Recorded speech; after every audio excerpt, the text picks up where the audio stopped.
welcome to my SEP Talk, where I tell you stories worth sharing. Today we'll see what is that we all need to be always in our own shoes and enjoy every moment of this experience. I will give you 5 ways to make everything about you be yours and shine in the full vigor of your personality. Give a large license to your extravagance. 5 ways to let everything about you be yours. This is a story from my past with a definite influence on my present. I want you to have the full benefit of this experience, so let me share this story with you. I experienced the poison of my own personality, reflected and redirected at me when I was 8. We were sitting on a balcony located on the 6th floor of a 9-story quiet building and shelling peas when the boy, my distant cousin, the exact relation of whom I am not able to disclose, promised to marry me once we grew up. He was 6 years old at the time, I think, and for me that was the main obstacle to matrimony. I couldn't bear my husband being a whole 2 years younger than myself.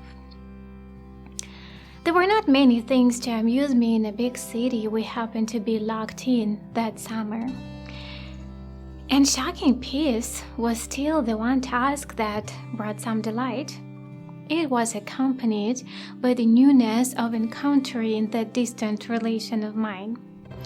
The boy was petite and skinny, dressed according to the latest style with a modern haircut. His eyes were flickering like quiet water in the bottom of the well. I don't remember his name, only the electrified tenderness from the combination of sounds that caressed the roof of my mouth. I used to be a shy girl, and I couldn't imagine anybody might take a liking to me. This first occasion indulged my vanity, and coupled with that raised eyebrow and light tilt of the head to the left, made magic, you see. He unconsciously copied all gestures, like the one of bringing the tips of my fingers together in a thoughtful manner. The skill of sweet, murderous attraction sometimes takes ages to master. Unfortunately, the relation, if any, was very distant, and I haven't seen my first admirer for many years. Our encounter lasted about 4 hours and was limited by that romantic adventure with peas. However, the ability to see, or rather to sense with your whole body, the inner rhythm of any living being, and that, I think, was the talent that boy possessed, could be a curse rather than a blessing. One day, about 6 years ago, when I happened to visit my native town, I met a good-looking man at my cousin's place. What struck me was the familiar flickering in his eyes. I've already seen the watery gray color somewhere, I thought. His wife was a big woman with unusually dainty ankles.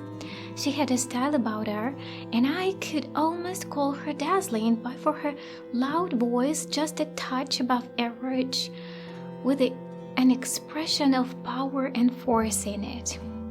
Magnetism seemed to radiate from her, and it outshone her husband completely. They both made a curious movement of their shoulders when being introduced to me, a girl living abroad who visited her native country only once in a great while. At the dinner table, she talked a lot, and each time her husband wanted to add something, she tended to interrupt him deprecatingly. It looked like she didn't care even 2 straws about him, when he was completely determined to obey her in every way. This man was lost in his wife's charisma, modeling her movements and intonations in vain hope to be heard by the object of his admiration. It can be easier for a person like that to vanish in the search of identity and never discover the true self within. So now let me give you those 5 valuable tips to help you to shine in the full vigor of your unique personality. The first one, keep your enigmatic individuality. Every movement is marked by your personal touch when you are relaxed and free from any outside influence. It is, though, hard to always feel comfortable when people are around. You know that. You stay conscious of the opinion of others, trying to read their minds and predict reactions to your next words and actions. So, how can you keep your composed self and at the same time be conscious of the presence around? Well, indeed, with more self-confidence and less opinion dependence, you will be completely fulfilled as a personality. Second, use the art of attracting attention to your advantage. Vitality and easy confidence of manner flourish when you add to your skill set and ability to attract people. This is a learned art, and everyone can master it with enough desire and persistence. Sincere appreciation and willingness to understand always help to establish contact with anyone.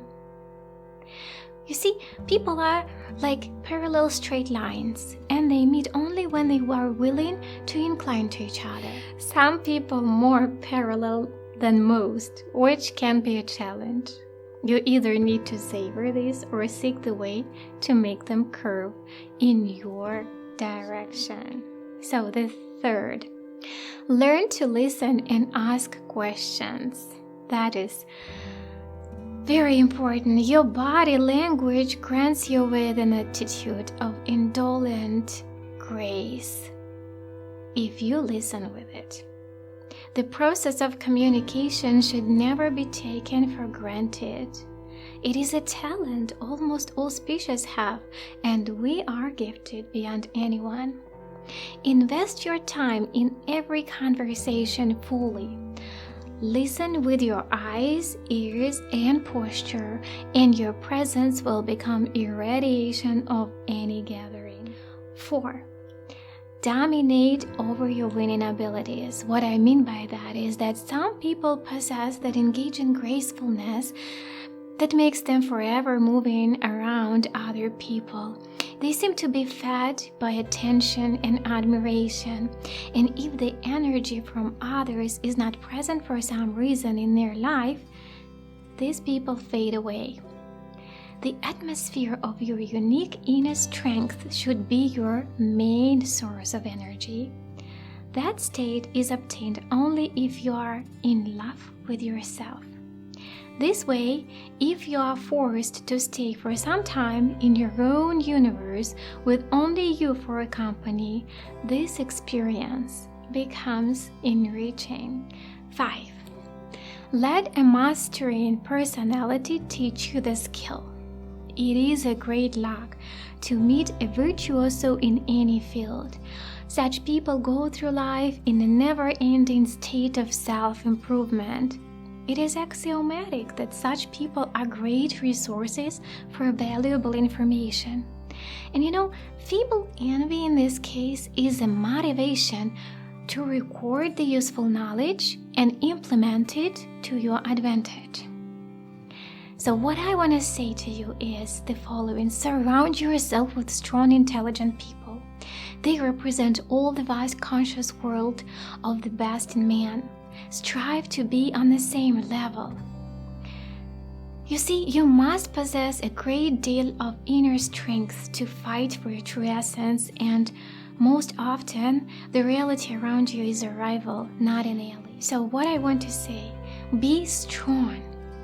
It is okay to be different. It is okay to be not like everybody else. It is very normal to be unique.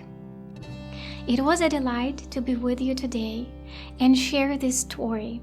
I encourage you to comment so I can know what you think and expect from my next video. Subscribe, like, and share to help me spread the positive and self-improving vibes. Thank you for joining me, and I hope to see you again soon. very soon. Goodbye.